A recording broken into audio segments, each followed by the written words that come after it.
இந்தியாவிற்கும் பாகிஸ்தானுக்கும் இடையிலான எல்லையாகும். அங்கே கூட சர்வதேச எல்லையில் பெரிய பிரச்சனை எதுவும் இல்லை.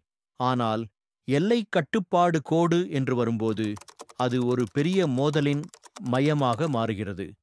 1949 முதல் எல்லைக் கட்டுப்பாட்டுக் கோட்டில் தொடர்ச்சியான துப்பாக்கிச் சண்டை நடந்து வருகிறது. பாகிஸ்தான் ஒவ்வொரு ஆண்டும் ஆயிரக்கணக்கான முறை போர் நிறுத்த ஒப்பந்தத்தை மீறுகிறது. சில நேரங்களில் இந்தியப் படைகள் பதில் அளிக்கின்றன, சில சமயங்களில் அது அவர்களின் விதி என்பது போல் அமைதியாக இருக்கின்றன. ஆயிரக்கணக்கானோர் காணாமல் போயுள்ளனர். தோட்டாக்கள் எப்போது எந்த திசையிலிருந்து வரும் என்று சொல்ல முடியாத சூழ்நிலை உள்ளது. குண்டுகள் எப்போது பறக்கும் அல்லது மோட்டார் குண்டுகள் எப்போது விழும் என்ற பயமும் உள்ளது. அதனால்தான் அவர்கள் சுரங்கப்பாதைகளை கட்டியுள்ளனர். அதனால்தான் இந்த எல்லை இஸ்ரேல் காசா எல்லையை விட ஆபத்தானதாக கருதப்படுகிறது. அப்படியானால் இந்த எல்லை ஏன் இவ்வளவு மோதல் நிறைந்ததாக இருக்கிறது? இங்கே என்ன பிரச்சனைகள்? அது எப்போது தீர்க்கப்படும்? இங்கே சில தகவல்களை பார்ப்போம். நண்பர்களே, நமக்கு ஒரு பழமொழி உண்டு. நீ பைத்தியம் பிடிக்கும் வரை திருமணம் செய்து கொள்ள முடியாது. திருமணம் செய்து கொள்ளாமல் பைத்தியம் பிடிக்க முடியாது. இங்கேயும் அதேதான். பாகிஸ்தான் அழிக்கப்படும் வரை இந்திய எல்லையில் உள்ள பிரச்சினை தீராது. இந்திய எல்லையில் உள்ள பிரச்சினை தீர்க்கப்பட வேண்டும். ஆனால் பாகிஸ்தான் அழிக்கப்படுவதைத் தவிர வேறு வழியில்லை. ஏன் இப்படிச் சொல்கிறீர்கள்? உலகின் மிக பயங்கரமான எல்லைகளை நாம் பட்டியலிட்டால் இந்தியாவின் இந்த கட்டுப்பாட்டுக் கோடு 2வது இடத்தை பெறும். இங்கே நம் அயோக்கியன் கிம் ஜாங் உன் முதலிடத்தை பறித்துவிட்டான். அவர் அந்த இடத்தை யாருக்கும் கொடுக்கவில்லை. வடகொரியாவிற்கும் தென் கொரியாவிற்கும் இடையிலான எல்லை என்று அழைக்கப்படுகிறது. நண்பர்களே, அங்கே நிலைமை என்ன? வடகொரியா தென்கொரிய மக்களுக்கு உளவியல் ரீதியான பிரச்சினைகளை ஏற்படுத்தி வருகிறது. அவர்கள் அங்கு அதிக எண்ணிக்கையிலான மைக்ரோஃபோன்களை நிறுவுவதன் மூலமும் விசித்திரமான ஒலிகளை எழுப்புவதன் மூலமும் மேலும் கடுமையான பயங்கரவாதத்தை செய்வதன் மூலமும் மக்களுக்கு நிறைய தொந்தரவுகளை ஏற்படுத்துகிறார்கள். எல்லை மிகவும் சூடாக இருப்பதால் அதைத் தவிர காசா மற்றும் இஸ்ரேல் எல்லை உள்ளது. ஆனால் காசா இஸ்ரேலிய எல்லையை விட ஆபத்தானதாக தெரிகிறது. நமது LOC ஏன் இவ்வளவு பயமாக இருக்கிறது? பாகிஸ்தான் நண்பர்களே, இந்தியாவை ஒரே அடியில் தோற்கடிக்க முடியாது. எனவே எல்லா இரத்தமும் வடிந்த பிறகு அதன் தலையை, அதாவது காஷ்மீரை வெட்ட வேண்டும். பாகிஸ்தானின் ISI இந்தியாவின் ஊடுருவலுக்கும் பயங்கரவாத அமைப்புகளுக்கும் இந்தியா வலிமையான யானையாக இருக்க வேண்டும் என்றும் தொடர்ந்து கற்பித்து வருகிறது. எல்லையிலிருந்து இந்தியாவிற்குள் பயங்கரவாதத்தை அனுப்ப பாகிஸ்தானுக்கு ஒரே மற்றும் பாதுகாப்பான வழி கட்டுப்பாட்டுக் கோடு LOC வழியாகும். இந்தியா 1947 சுதந்திரம் பெற்றது. இந்தியாவும் பாகிஸ்தானும் பிரிவினைக்குப் பிறகும் கூட பாகிஸ்தான் காஷ்மீரை தனது கட்டுப்பாட்டின் கீழ் கொண்டு வர முயற்சித்து வருகிறது. அப்போது கபாலி படைகள் காஷ்மீருக்குள் தள்ளப்பட்டன. அந்த காலகட்டத்தில் ஏராளமான கொலைகள் செய்யப்பட்டன. காஷ்மீர் இந்துக்கள் எங்கெல்லாம் முடியுமோ அங்கெல்லாம் கொல்லப்பட்டனர். இன்று பாகிஸ்தான் இராணுவம் கபாலி படைகள் என்ற போர்வையில் காஷ்மீருக்குள் நுழைந்து வருகிறது. மன்னர் ஹரி சிங் காஷ்மீரை இந்தியாவுடன் இணைத்தபோது இந்தியா தனது இராணுவத்தை விமானம் மூலம் ஸ்ரீநகருக்கு அனுப்பி அங்கே ஒரு போரை கூட நடத்தியது. இந்திய வீரர்கள் பாகிஸ்தானியர்களை முற்றிலுமாக விரட்டியடித்து ஆக்கிரமிப்பு காஷ்மீரை தங்கள் கட்டுப்பாட்டில் எடுத்துக்கொண்டால் இன்னும் என்ன நடக்க முடியும்? இந்திய பிரதமர் நேரு ஐக்கிய நாடுகள் சபைக்குச் சென்றார். ஜனவரி 1, 1949 அன்று போர் நிறுத்தம் அறிவிக்கப்பட்டது. எந்த நாடு அந்த பகுதியை கட்டுப்படுத்தியதோ அது அவர்களின் கட்டுப்பாட்டிலேயே இருந்தது. இராணுவம் எல்லையில் வந்து நின்றது. அங்கே ஒரு போர் நிறுத்தக் கோடு வரையப்பட்டது.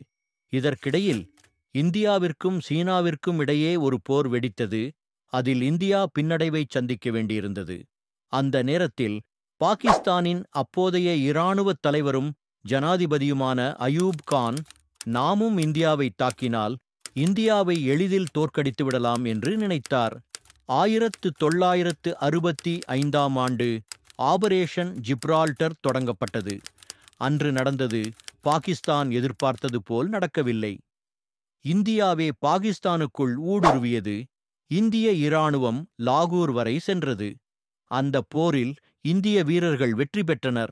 ஆனால் தாஷ்கண்டில் நடைபெற்ற அமைதி பேச்சுவார்த்தையில் இந்தியா தோல்வியடைந்தது மட்டுமல்லாமல், அதே தாஷ்கண்டில் நமது அப்போதைய பிரதமர் லால் பகதூர் சாஸ்திரியையும் கொல்ல வேண்டியிருந்தது. 1965 போரின் போது ஏராளமான சேதங்கள் ஏற்பட்டன. மேலும் காஷ்மீரின் எல்லைப் பகுதிகளைச் சேர்ந்த மக்களையும் அவர்கள் விட்டு வைக்கவில்லை. பின்னர் 1971 போர் வந்தது. பின்னர் இந்தியா அதிக சேதத்தை சந்திக்கவில்லை.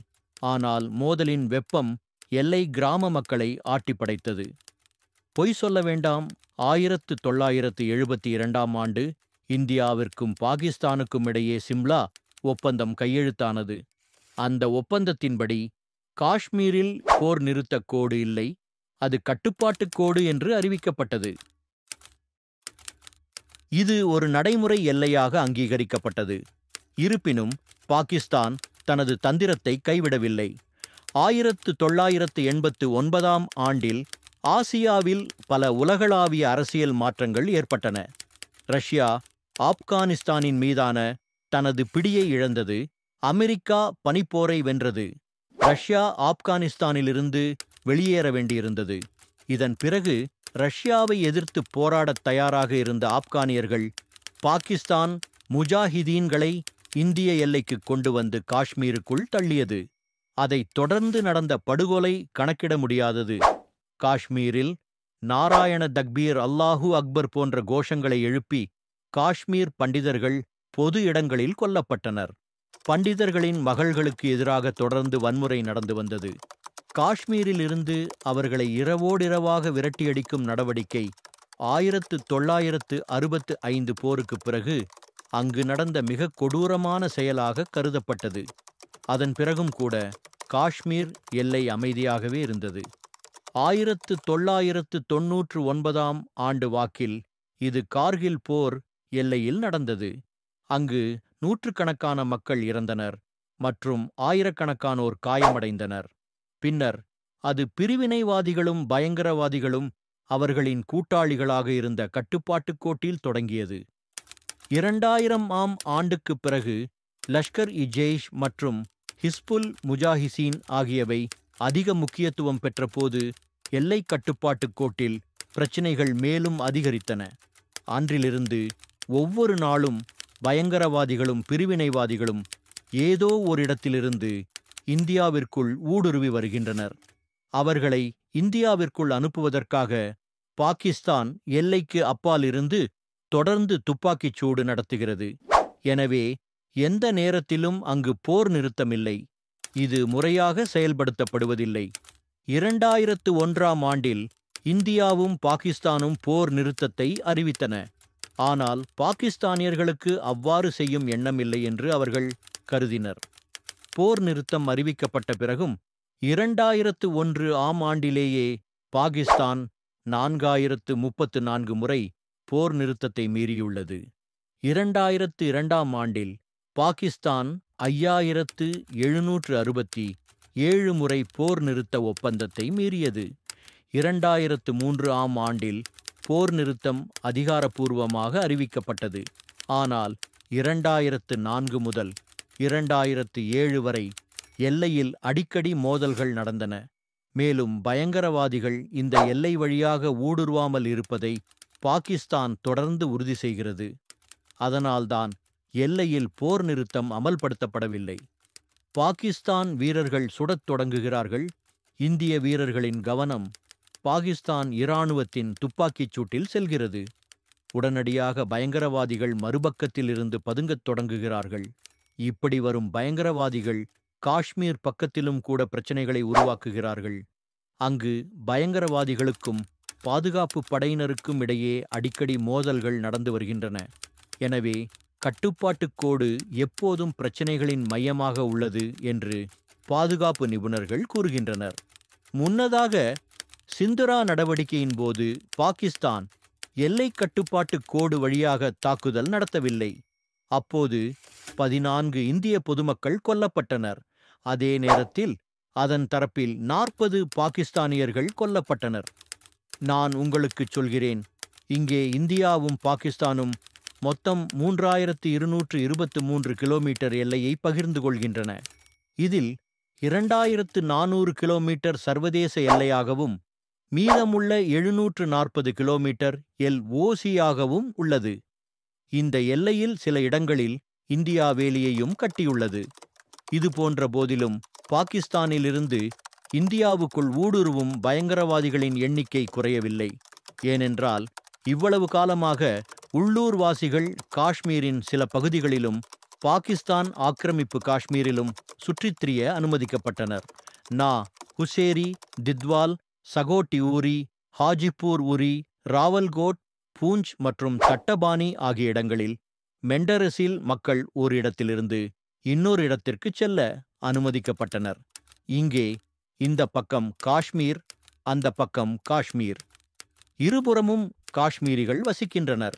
மேலும் இரு தரப்பு மக்களுக்கும் இடையே சில வணிக மற்றும் திருமண உறவுகள் இருந்தன.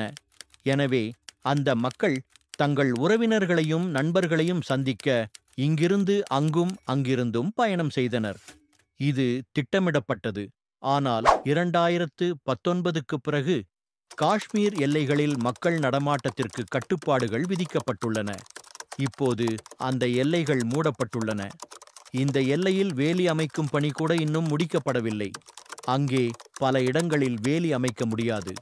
எனவே ஹாஜிபீர் கணவாய் வழியாக அதிக ஊடுருவல் உள்ளது. அங்கு அடர்ந்த காடு இருப்பதால் ஊடுருவல்காரர்களுக்கு இது மிகவும் பிரபலமான இடமாக கருதப்படுகிறது. அங்கு இயற்கையான குகைகள் உள்ளன. அவை பயங்கரவாதிகளுக்கு மறைவிடங்களாகவும் பயனுள்ளதாக இருக்கும். இது போன்ற பயங்கரவாதிகள் காஷ்மீரில் பிரச்சனைகளை உருவாக்குகிறார்கள். அதனால்தான் காஷ்மீர் எல்லை உள்ளது. அது எப்போதும் பதற்றமான நிலையில் இருக்கும். நண்பர்களே, 2021ஆம் ஆண்டு இந்தியாவிற்கும் காஷ்மீருக்கும் இடையே போர் நிறுத்தம் ஏற்பட்டது. அப்போதைய காஷ்மீர் இராணுவத் தளபதி ஜெனரல் பஜ்வா இந்தியாவுடன் போர் நிறுத்த ஒப்பந்தத்தை ஏற்படுத்தினார். இதற்கு காரணம் எல்லையில் உள்ள இராணுவத்திற்கு இந்திய அரசு பிறப்பித்த உத்தரவு. பாகிஸ்தானிலிருந்து தோட்டாக்கள் வந்தால் நீங்கள் இங்கிருந்து உங்கள் துப்பாக்கிகளைச் சுட்டு எத்தனை தோட்டாக்களைச் சுட்டீர்கள் அல்லது ஏன் சுட்டீர்கள் என்று கேட்கலாம். டெல்லியில் யாரும் உங்களிடம் கணக்கு கேட்க மாட்டார்கள். நீங்கள்தான் எல்லையை காக்க வேண்டும். எல்லையை பாதுகாப்பது உங்கள் பொறுப்பு. சரி, எந்த நேரத்திலும் நீங்கள் என்ன முடிவுகளை எடுப்பீர்கள்? இந்திய அரசாங்கம் நீங்கள் விரும்பியதைச் செய்ய உங்களுக்கு சுதந்திரம் உள்ளது என்று கூறியதால் இந்திய வீரர்கள் எல்லையில் முன்பை விட ஆக்ரோஷமாக நடந்து கொள்ளத் தொடங்கினர். இது பாகிஸ்தானியர்களை சற்று பதட்டப்படுத்தியது. இந்த காரணத்திற்காக பாகிஸ்தான் இந்தியாவுடன் மற்றொரு சுற்று நிபந்தனையற்ற போர் நிறுத்தத்தை மேற்கொண்டது. அதன் பிறகு சில நாட்களுக்கு அந்த எல்லையில் போர் நிறுத்த மீறல்கள் எதுவும் இல்லை. ஆனால் ஊடுருவல்காரர்கள் அல்லது பயங்கரவாதிகள் எல்லையை கடக்க வேண்டியிருக்கும் போது மட்டுமே அந்த நேரத்தில் பாகிஸ்தான் படைகள் சிறிய போர் நிறுத்த மீறல்களை செய்யும். ஆனால் கடந்த 6 மாதங்களாக போர் நிறுத்தம் அதிகரித்து வருகிறது. அதன் விளைவாக ஆபரேஷன் சிந்தூர் நடவடிக்கையும் நடந்துள்ளது. இப்போது எல்லை மீண்டும் அமைதியாக தெரிகிறது. அது அமைதியாக இருக்கும் என்று தெரியவில்லை. போர் நிறுத்தம் ஏற்படும் போதெல்லாம் பாகிஸ்தான் பக்கத்திலிருந்து துப்பாக்கிச் சூடுகள் பறக்கும் வாய்ப்பு உள்ளது. அதனால்தான் இந்த எல்லை மிகவும் ஆபத்தான எல்லை என்று அழைக்கப்படுகிறது. நண்பர்களே, அப்படி பார்த்தால் இந்த இந்திய எல்லையிலிருந்து பாகிஸ்தானுக்கு எந்த பிரச்சனையும் இல்லை. ஈரான் எல்லையிலும் ஆப்கானிஸ்தான் எல்லையிலும் பாகிஸ்தான் அனுபவிக்கும் பிரச்சனைகள் இந்திய எல்லையில் இல்லை.